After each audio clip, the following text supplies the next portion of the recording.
दोस्तों, जब हम आप बहुत सारे पौधों को ग्रो करते हैं तो कई दफ़ा एक ही पौधे की हम बहुत सारी वैरायटीज़ को ग्रो करते हैं जिनमें खिलने वाले फूल का कलर एक दूसरे से अलग होता है।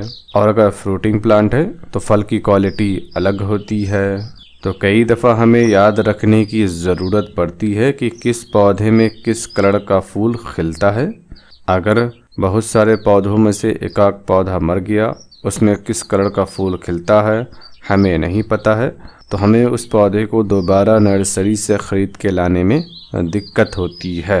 इन समस्याओं से बचने के लिए हम पौधे में टैग लगाते हैं, जिसके ऊपर हम लिख देते हैं कि इसकी वैरायटी का क्या नाम है, या फिर हम लिखते हैं कि इसमें किस कलर का फूल खिलता है।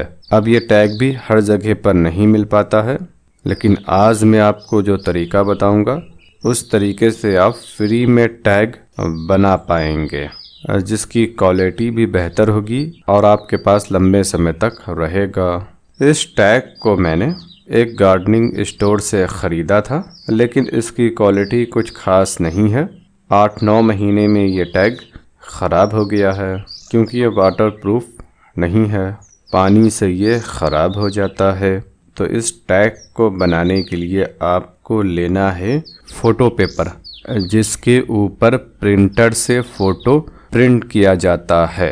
ये वाटरप्रूफ होता है और जो पानी से जल्दी ख़राब नहीं होता है। इस पेपर के ऊपर प्लास्टिक की कोटिंग होती है जो पानी से इसे ख़राब होने से बचाती है। ये अलग अलग साइज़ में मार्केट में मिलता है, 4A साइज़ भी आता है।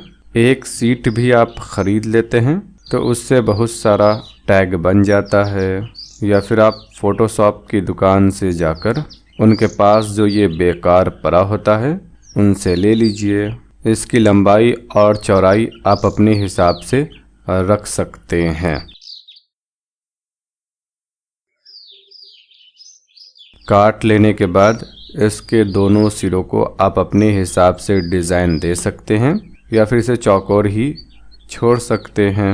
ये आपकी मर्ज़ी के ऊपर निर्भर करता है।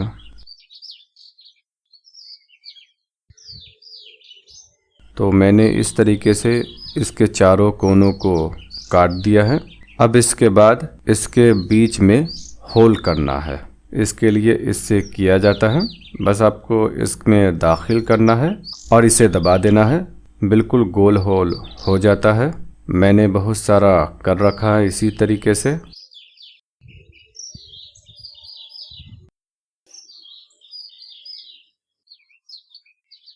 अब इसके बाद आपको एक धागे की ज़रूरत पड़ेगी।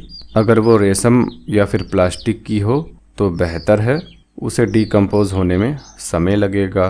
कॉटन के धागे का इस्तेमाल नहीं करना चाहिए, वो कुछ ही समय में डिकम्पोज हो जाती है। धागे की लंबाई आप जिस ब्रांच पर इस टैग को लगाना चाहते हैं उसकी मोटाई के हिसाब से होगा। धागा को होल के अंदर दाखिल कर देने के बाद इसके दोनों सिरों को बांध देना है।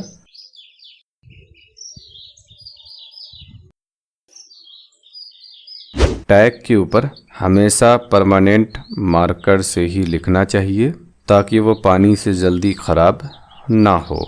बाकी समय के साथ ही साथ ये टैग भी पानी के कारण ख़राब हो जाता है और इस पर लिखी स्याही भी पानी के कारण मिट जाती है। तो खैर, मिट जाने पर दोबारा लिख देना चाहिए।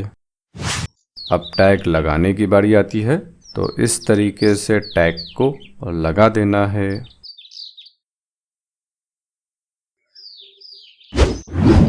इसके अलावा अगर आपके पास इस टाइप की ट्विस्ट एंड टाई वायर है तो आप इसका भी इस्तेमाल कर सकते हैं।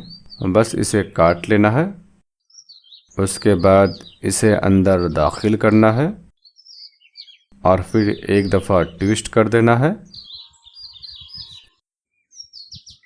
फिर उसके बाद जहाँ पर भी टैग लगाना चाहते हैं वहाँ लगा दीजिए और इसके दोनों सिरों को बांध दीजिए।